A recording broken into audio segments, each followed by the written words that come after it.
রথযাত্রা শুধু একটা উৎসব নয়, বরং ভগবান ও ভক্তের মিলনের এক অপূর্ব মুহূর্ত। রথযাত্রার এই আবহে আজ তৈরি করব জগন্নাথ দেবের অত্যন্ত প্রিয় ভোগ জগন্নাথ বল্লভ।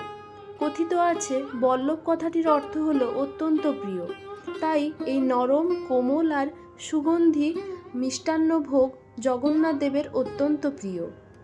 তাহলে চলো দেখে নিই প্রথমে এই ভোগ বানাতে আমাদের আজকে কি কি উপকরণ লাগছে। প্রথমে আমি নিচ্ছি 1 বাটি আটা, প্রায় এখানে 100 গ্রামের মতো আটা রয়েছে। নিচ্ছি গোটা গরম মশলা, যার মধ্যে রয়েছে এলাচ, লবঙ্গ, দারচিনি আর মৌরি। এবারে নিচ্ছি এরকম ছোট 1 বাটি চিনি। নিয়ে নেব ঘি। সবার প্রথমে যে গোটা মশলা নিয়েছি সেটাকে আমি পাটায় ভালো করে বেটে নেব।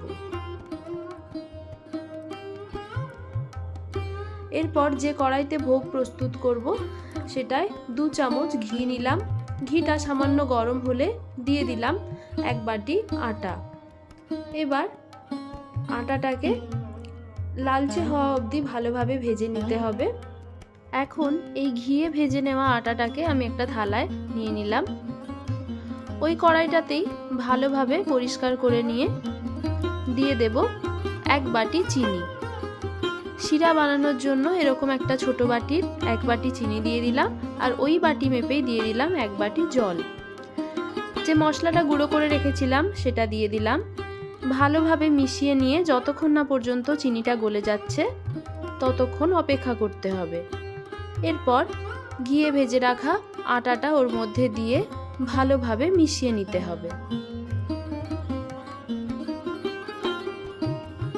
এই পর্যায়ে এখানে আমি আরও 1 বাটি উষ্ণ গরম জল দিলাম। আবারও সবকিছু ভালোভাবে মিশিয়ে নেব যতক্ষণ না আটাটা ভালোভাবে সেদ্ধ হয়ে যাচ্ছে।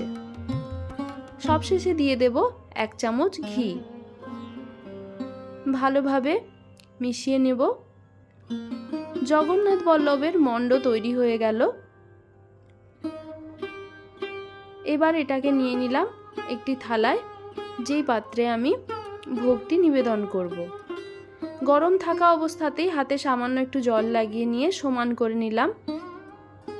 এরপর ঠিক যেমনভাবে আমরা সুজির বরফি তৈরি করে থাকি সেভাবেই ছুরির সাহায্যে চৌকো চৌকো করে কেটে নেব।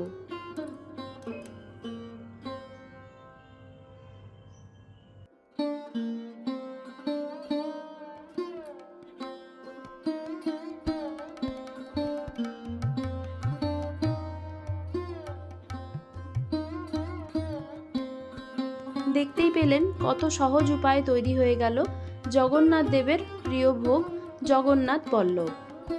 সামনে রথযাত্রায় এই সহজ ভোগটি বাড়িতে তৈরি করে জগন্নাথ, বলভদ্র ও সুভদ্রা দেবীকে নিবেদন করুন। রথযাত্রা আমাদের শেখায় ভগবান নিজেই তার ভক্তদের কাছে আসেন, আর ভক্তিভরে নিবেদন করা ভোগই হয়ে ওঠে অমূল্য।